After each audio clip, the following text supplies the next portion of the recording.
All right, folks, this video real quick. I just thought it would be good to take a break and get back or kind of touch on the planning and designing piece of what I'm doing here. Because I have to go back to this, and this is part of my process. Like, I have to go back, I'm get visually motivated, kind of,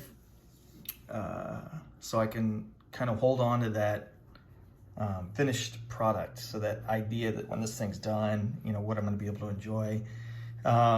Almost kind of a creative motivation or whatever you want to call it. So anyways, what this is the first car I ever built, right? Not that I've built a ton. That's the only car I've really built. I tooled on my C5 and went through that car left and right, tracked it a ton, at least for me a lot. But this is the car I built from the ground up. I brought it home on a landscape trailer.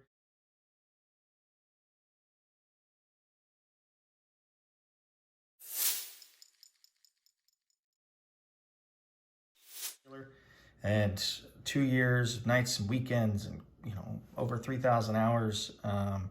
Only thing I didn't do to this car is I didn't weld the sheet metal on. I didn't do the interior. My buddy Dave actually did the upholstery. I did all the assembly, the center console. He did the fabric and dash pad and carpet and whatnot. So I did all the assembly, but certainly did not do any of the design and sewing. I didn't do the final spray out. I did all the body work and everything else. So, I mean, I got a rendering of this. I mean, I went all out on this. But so this is my style. And there's a gentleman named Enrique who bought this car. This car's out in San Diego right now, and he's enjoying it. And every now and again I'll get a comment or something, and the car's doing good. He put an LS3 in it. It was a big block car. But this is good, guys. There's actually Danny Pop's C3 right there, which is really the motivation as to where I'm at now. So anyways, take a look at these wheels. These are Forge Line GA3Rs. Okay, these are the open lugs. Love these. So are these right here in the back. All right, this car was really built, I think, early 2000s or something, and then back in 2010 or something, they put the LS in it. Anyways, this is the PPG Nationals. I'll go ahead. So this is what I'm looking for. This Riff Raff is the vanity plate. This is a California car. I can't remember. It's a small block car, but I believe this is Custom Image Corvette's flares, sorry. But this style right here is gnarly. It's a 69 gills, but these are the ET smooth barrel wheels, all right, which we'll go over in a minute. All right, this is, a few of these are just random pictures that I've got off the internet. This style's pretty cool. They got the shorty side pipes. I'm not a big fan of that. This is questionable, although I wouldn't be surprised if I put one on mine. This is Danny Pop's car. So this is kind of what I'm using for stance, okay? This is dead nuts, right? These are custom flares. These are not any one particular flares that I'm aware of. You can see he's got some stance, he's got some room. These are 335 rivals, 315s up front, 18 by 11s, 18 by 12s. Same roll bar as I'm putting in my car. Very modest flared Vette. Okay, LT or L88 hood. Let's see, this is the interior I'm going for. This is the DSE C3 interior, and these I would pay money for. These billet CNC'd headrest mounts. I would do, well, I don't want to put myself out there, but I really need a set of these. And I've done some homework, and there's really not anybody that has them or willing to make them unless I design them and send them something to do. And it'll probably be, these would cost me $1,000 to have them made. Oh, a little more of that. Same buckets though. I'm running these same buckets. These Kirky, I call them low boys. Here's that Riff Raff, that gentleman's 69. Here is James Elliott's, I don't know if this is I think it's a 71 or 72, something like that, but it's got the side vents. This is Junior Johnson's old car. Anybody that's familiar with Junior Johnson, I don't know the man generally, but I have followed some of the stuff he's done on the Face Space Instabook. L88 hood, he runs a pretty gnarly LS in here, but I don't know what kind of wheel these are. I don't know what kind, I don't know if these are inky, I don't know, but not an incredible fan. the offsets, I probably could get this wheel out a little bit. I mean, personal preference, I'm not knocking it, dude. I think when I started building mine, I was talking to Jamie, and he asked me if I wanted to buy it. This car might actually be for sale for anybody who's interested. But it's a ripper, man. That thing is gnarly. They're all gnarly. This is a European car. This is a car I just caught on the internet. Some of these, like I said, are just internet cars, and I buy them, or I steal the photo for inspiration. But the stance on this is just money. Rolling shot. This is an L88 long hood, which I'm probably going to go with an LT1 long hood, as long as I can afford it. And then I'll eliminate all that, the wiper door and everything like that. So, again, this is overseas. These are just some old promo shots from years ago. I found this on the internet, and the picture turned out really cool, but those GA3Rs, man, are just money. I mean, how can I not buy those? Those things are badass. Bonnet, war bonnet, yellow. Okay. This might be the color of that car. I have never seen a flared C3 like mine in this color, and that is a two-step base clear.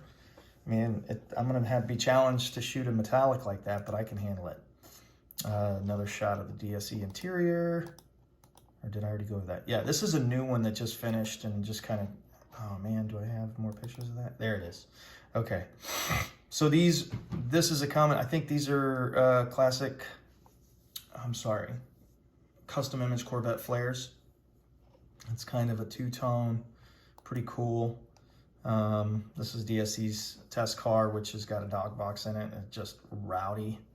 Autotopia or somebody did a YouTube deal on this. A couple, actually like 3 or 4 different channels did a kind of a review on the car, and man, this thing's nasty.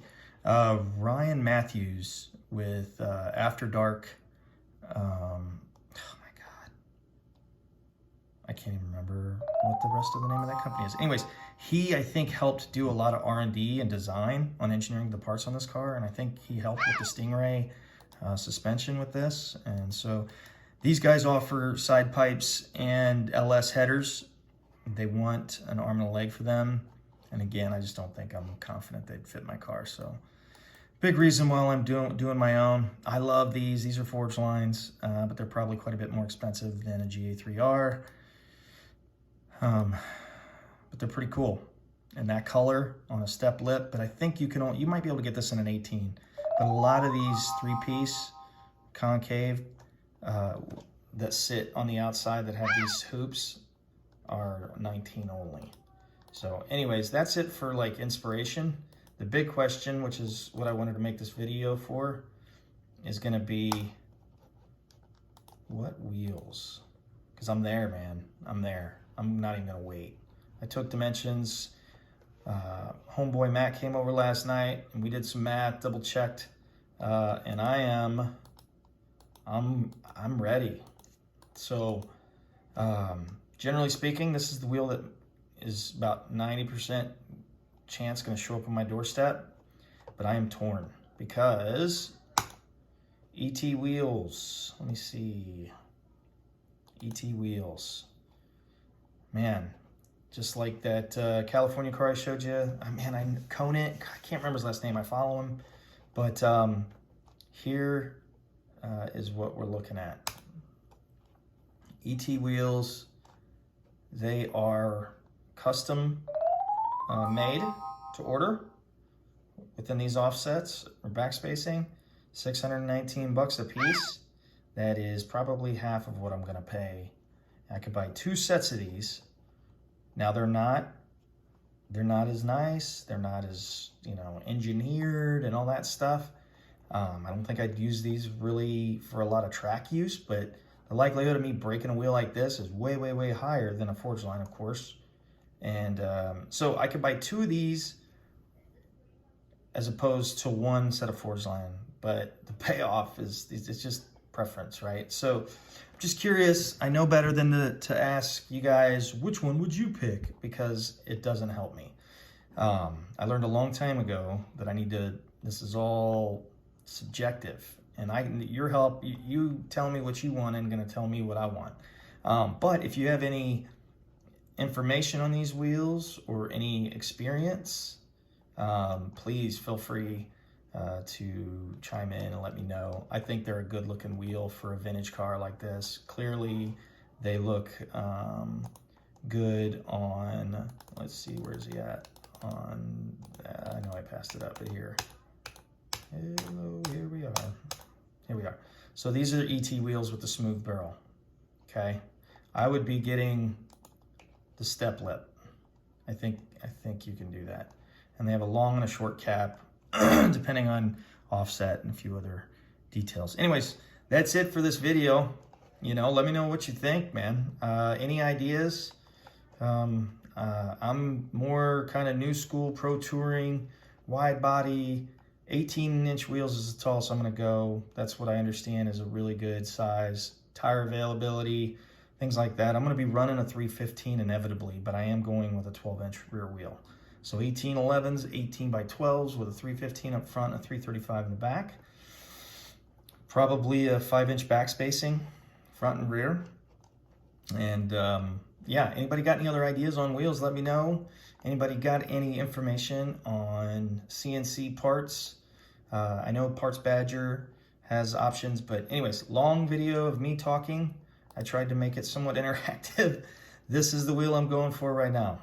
I am all about this bad boy. Probably in the matte graphite. And I can sit here, this page is always open on my computer right now. So go to wheels, go through here, there's a crap ton.